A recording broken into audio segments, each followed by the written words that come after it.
ವ್ಯಾಧಿ ಇದ್ರೆ, ಇನ್ನೊಂದಿದ್ರೆ, ಮತ್ತೊಂದಿದ್ರೆ ನೀವು ಇಲ್ಲೇ ಟ್ರೀಟ್ ಮಾಡಬೇಕಾಗಿರೋದು ಅವರಿಗೆ. ಸೊ ಇದು ಈ ಬ್ಯಾಕ್ ಸೈಡ್ ಪೊಸಿಷನ್ ಅರ್ಥ ಆಗಿದೆ ಅಂತ ಅನ್ಕೊಳ್ತೀನಿ. ಇಲ್ಲಿಂದ ಇಲ್ಲಿವರೆಗೂ, ಇಲ್ಲಿಂದ ಸರ್ವೈಕಲ್, ಥೊರಾಸಿಕ್ 9, 10, 12, ಲಂಬರ್ 1 to 5, ಸಾಕ್ರಲ್ ಬೋನ್, ಚಪ್ಪೆ, ಏನೇ ಹೇಳ್ತಾರೆ, ಹಿಪ್ ಜಾಯಿಂಟ್, ಇದೇ ನಿಮ್ದು ಹಿಪ್ ಜಾಯಿಂಟ್, ಸಾಕ್ರಲ್, S1 S2 ಬರುತ್ತೆ. ಲಾಸ್ಟಲ್ಲಿ ಕಾಕ್ಸಿ.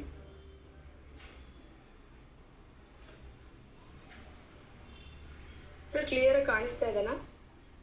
ಎಸ್ ಮೇಡಮ್, ಕಾಣಿಸ್ತಾ ಇದೆ ಕಂಟಿನ್ಯೂ ಕಾಣಿಸ್ತಾ ಇದೆ. ಇದು ನಾನು ನಿಮಗೆ ಎಕ್ಸ್ಪ್ಲೈನ್ ಮಾಡಬೇಕಾಗಿದ್ದು ಈ ಎರಡು ಮೆಥಡ್ ಅಲ್ಲೇ ಮೇಯ್ನ್ ಆಗಿ, insect method and correspondence method ಅಲ್ಲೇ ನೀವು ಸೀಡ್ ಅಪ್ಲೈ ಮಾಡಬೇಕಾಗಿರೋದು. ಫಸ್ಟ್ ಇನ್ಸೆಕ್ಟ್ ಮೆಥಡಲ್ಲಿ ಅಪ್ಲೈ ಮಾಡ್ತೀರಾ, ಆಮೇಲೆ ಕರೆಸ್ಪಾಂಡೆನ್ಸಿಗೆ ಬರ್ತೀರಾ, ಮೇಯ್ನ್ ಬಾಡಿ ಇದಕ್ಕೆ ಬರ್ತೀರಾ. ಇದರಲ್ಲಿ ನೀವು ಪೊಸಿಷನ್ ನೋಡ್ಕೊಂಡಿದ್ದೀರಾ ಅನ್ಕೋತೀನಿ. ಈಗ ನೋಡಿ, ತುಂಬ ಜನ ಕನ್ಫ್ಯೂಸ್ ಇದೆ, ಕಿಡ್ನಿ ಎಲ್ಲಿ ಬರುತ್ತೆ ಅಂತ.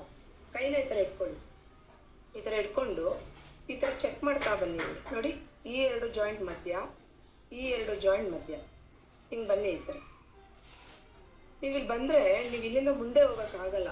ಇಲ್ಲಿ ನಿಮಗೆ ಯಾವುದ್ರದ್ದು ಬೋನ್ ಸಿಗುತ್ತೆ, ನಿಮಗೆ ಮುಂದೆ ಹೋಗೋಕ್ಕಾಗಲ್ಲ. ಇದೇನೆ ಕಿಡ್ನಿ ಪಾರ್ಟ್.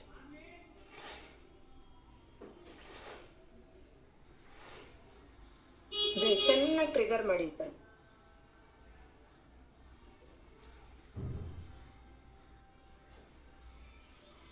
ಈ ಥರ ಪ್ರೆಷರ್ ಕೊಟ್ಟು ನೀವು ಆಮೇಲೆ ಇಲ್ಲಿಗೆ ಸೀಡ್ ಹಾಕ್ಬೇಕು. ಹೆಂಗ್ ಮಾಡ್ತೀರಾ? ಕೆಲವ್ರಿಗೆ ಹೇಳಿರ್ತೀನಿ, ಕಿಡ್ನಿ ಇದರಲ್ಲಿ ರಾಜ್ಮಾ ಕಟ್ಟಿ ಅಂತ, ಅದನ್ನ ತಗೊಂಡ್ ಬಂದವ್ರು ಇಲ್ಲೆಲ್ಲೋ ಕಟ್ಟಿರ್ತಾರೆ, ಇಲ್ಲೊಂದು ಕಟ್ಟಿರ್ತಾರೆ. ಹೇಗ್ ಗುಣ ಆಗುತ್ತೆ ನಿಮ್ಗೆ? ಆಮೇಲೆ ನನಗೆ ವಾಪಸ್ ಮೆಸೇಜ್ ಹಾಕೋದು, ಏನು ನಮಗೆ ಬ್ಯಾಕ್ ಪೇನು ಕಡಿಮೆ ಆಗಿಲ್ಲ, ಏನೂ ಕಡಿಮೆ ಆಗಿಲ್ಲ ಅಂತ. ಫಸ್ಟು ಡಯಾಗ್ನೈಸ್ ಮಾಡಿ, ಪೊಸಿಷನ್ ಅರ್ಥ ಮಾಡ್ಕೊಳ್ಳಿ, ಎಲ್ಲಿ ಬರುತ್ತೆ ಅದು ಅಂತ.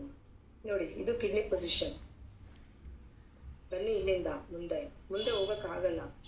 ಬಿಕಾಸ್ ನಿಮ್ಗೆ ಇದು ಬೋನು ಏನು ಹೇಳ್ತಾರೆ, ಇದ್ರ ಬೋನ್ ಹೇಳ್ತಾರೆ ಇದಕ್ಕೆ. ಈ ಎರಡರದ್ದು ಟೆಂಡೆನ್ಸ್ ಲಿಗಮೆಂಟ್ಸ್ ಏನಿದೆ ಅದು ನಿಮಗೆ ಇಲ್ಲಿ ಅಡ್ಡ ಆಗುತ್ತೆ. ಮತ್ತು ಈ ಕೈಗಳದ್ದು ಬೋನ್ ಏನಿದೆ, ಈ ಬೋನ್ ಇಲ್ಲಿ ಲಾಸ್ಟ್ ಆಗುತ್ತೆ. ಇಲ್ಲಿಂದ ಮುಂದಕ್ಕೆ ನೀವು ಹೋಗೋಕ್ಕಾಗಲ್ಲ. ಈ ಪೊಸಿಷನ್ ನೋಡ್ಕೊಳ್ಳಿ. ನಿಮಗೆ ಕನ್ಫ್ಯೂಸ್ ಆದರೆ ಈ ತಂಬಿಂದ ಈ ಒಂದು ಕಾರ್ನರ್ ಇದೆಯಲ್ಲ, ಈ ಕಾರ್ನರಿಂದ ಈ ಕಡೆಗೆ ಬಂದರೆ ಇಲ್ಲಿದೆಯಲ್ಲ, ಇದೇ ಕಿಡ್ನಿ ಪೊಸಿಷನ್. ಯಾರಿಗಾದ್ರೂ ಕಿಡ್ನಿ ಇದ್ರ ರಿಲೇಟೆಡ್ ಅಲ್ಲಿ ಅಂದ್ರೆ ಇಯರ್ ರಿಫ್ಲೆಕ್ಸ್, ಕಿಡ್ನಿ ರಿಫ್ಲೆಕ್ಸ್ ಒಂದಲ್ಲ. ಸೊ ಕಿವಿ ತುಂಬಾ ಪೇನ್ ಆಗ್ತಾ ಇದೆ, ತುಂಬಾ ನೋವಾಗ್ತಾ ಇದೆ, ಏನ್ ಮಾಡ್ಬೇಕು ಗೊತ್ತಾಗ್ತಾ ಇಲ್ಲ ಅಂತ ಹೇಳಿದ್ರೆ ಫಸ್ಟ್ ಪ್ರೆಷರ್ ಕೊಡಿ ಇಲ್ಲಿ. ನಾನು ಇದು ನನ್ನ ಹತ್ರ ಶೇರ್ ಮಾಡ್ಕೊಳಕ್ಕೆ ಇಷ್ಟಪಡ್ತೀನಿ. ನಾನು ಒಂದ್ ಕಡೆ ಟ್ರಾವೆಲ್ ಮಾಡ್ತಾ ಇದ್ದೆ, ಮ್ಯಾಂಗ್ಳೂರ್ ಕಡೆ.